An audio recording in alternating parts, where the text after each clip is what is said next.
इस वीडियो में हम देखेंगे paper 3 language across the curriculum के प्रीवियस ईयर क्वेश्चंस को।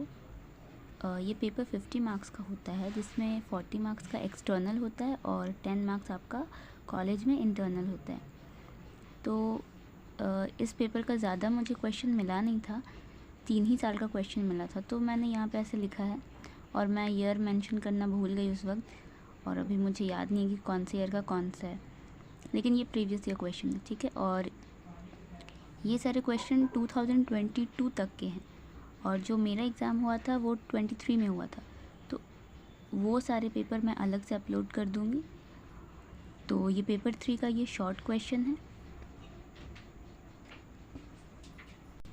और ये लॉन्ग क्वेश्चन है।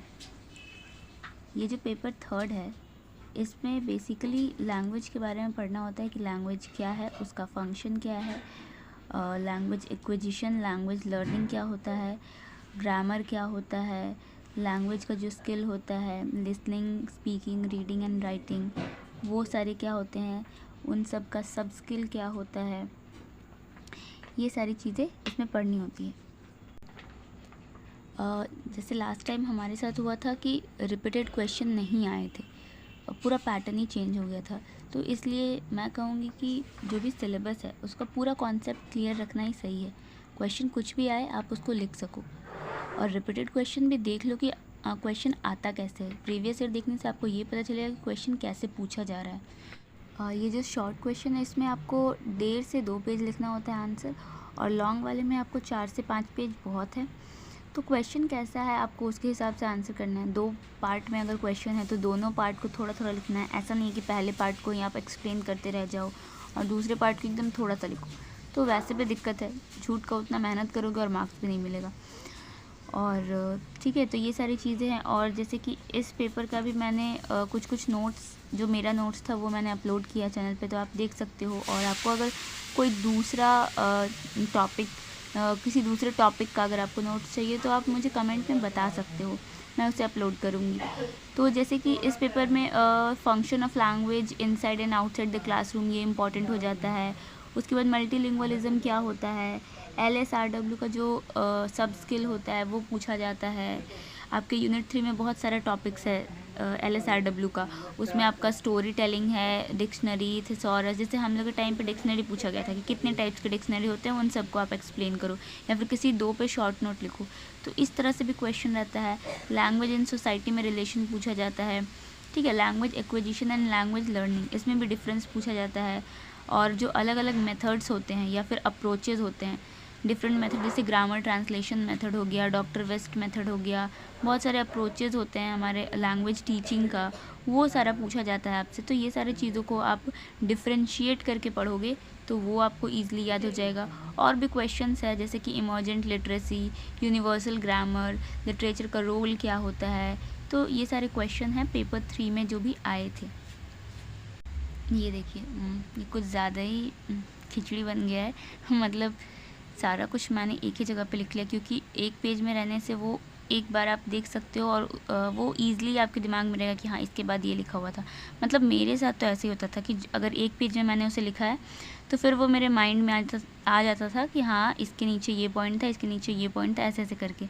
और अलग अलग पेजेस में बहुत दिक्कत होता था मुझे, तो इसलिए शॉर्ट मैंने लिखा। जैसे कि प्रिवेलेंट टीचिंग मेथड्स अगर आया या अप्रोचेस आया लैंग्वेज टीचिंग का, तो पहले इंट्रोडक्शन डालेंगे, ठीक है। इंट्रोडक्शन डालने के बाद फिर मेथड क्या होता है, टीचिंग क्या होता है, ये चीज़ हम थोड़ा सा एक्सप्लेन कर देंगे। अगर मेथड पूछ रहा है तो मेथड को लिखेंगे, अप्रोचेस पूछ रहा है तो अप्रोच क्या होता है वो लिख देंगे, ठीक है। मेथड और अप्रोच दोनों सेम ही चीज़ होता है, ठीक है, वो थोड़ा कम्प्रीहेंसिव वे होता है। उसके बाद 2 तरह का मेथड होता है, ट्रेडिशनल, मॉडर्न। फिर ट्रेडिशनल का भी अलग अलग पार्ट होता है, मॉडर्न में भी अलग अलग होता है। जैसे कि ट्रेडिशनल में हमारा ग्रामर ट्रांसलेशन, डायरेक्ट और ऑडियो लिंगुअल, और मॉडर्न में हमारा हो गया डॉक्टर वेस्ट, बाईलिंगुअल और सब्स्टिट्यूशन। तो ये सारे हो गए। तो फिर उसको मैंने ऐसे डिफ्रेंशिएट करके पढ़ा। कैसे, तो सबसे पहला पॉइंट रखा कि किसने उस वर्ड को दिया था या फिर वो मेथड को किसने दिया था, फिर उसका दूसरा नाम क्या है, बेसिक यूनिट क्या है, इस तरह से करके डिफ्रेंशिएट किया। तो फिर मेरिट डिमेरिट भी मैंने दिया था सबका, तो ये याद ईजिली हो जाएगा, क्योंकि किसी चीज़ को अगर हम डिफ्रेंशिएट करके पढ़ते हैं तो वो चीज़ ज़्यादा अच्छे से दिमाग में रहता है। फिर नेक्स्ट इधर ये तीनों को मैंने यहाँ पे डिफ्रेंशिएट कर लिया। तो इस तरह से करके आप कर सकते हो।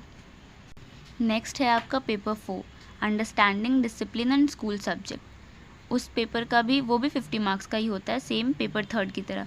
तो उसके ये शॉर्ट क्वेश्चन है, देख लीजिएगा आप, ठीक है। जैसे कि TLM, उसके बाद प्रोजेक्ट मेथड क्या है, या फिर लाइब्रेरी का इम्पोर्टेंस क्या है स्कूल लाइफ में या स्टूडेंट के लाइफ में, ऐसा। उसके बाद टीचर सेंटर्ड अप्रोच क्या होता है, ये सारा चीज़ें।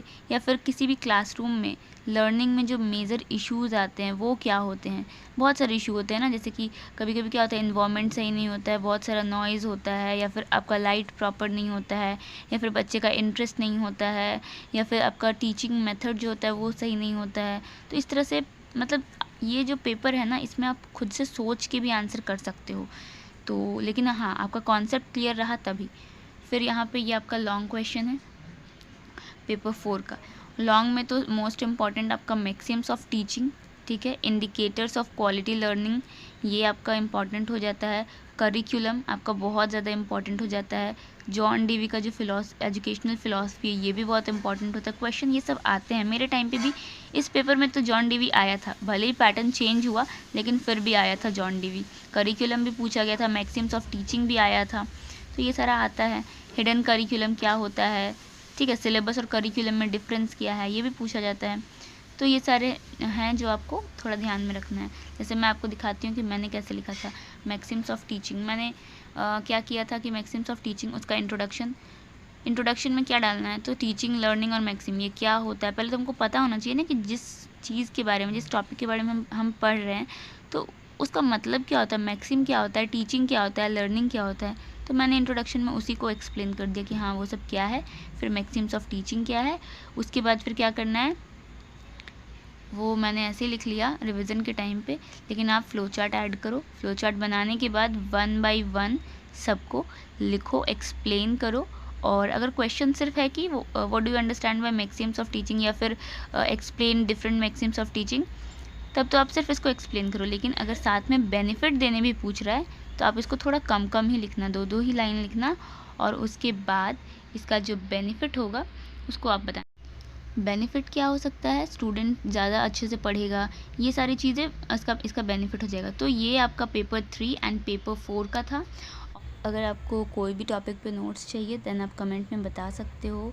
और मैं वीडियो अपलोड नहीं कर पा रही हूँ क्योंकि अभी स्कूल वगैरह है और बहुत सारा लेसन प्लान, माइक्रो टीचिंग, तो उसके वजह से मैं अभी वीडियो नहीं डाल पा रही हूँ। फिर भी मैं कोशिश कर रही हूँ कि वीडियो डालूँ कुछ टाइम पे।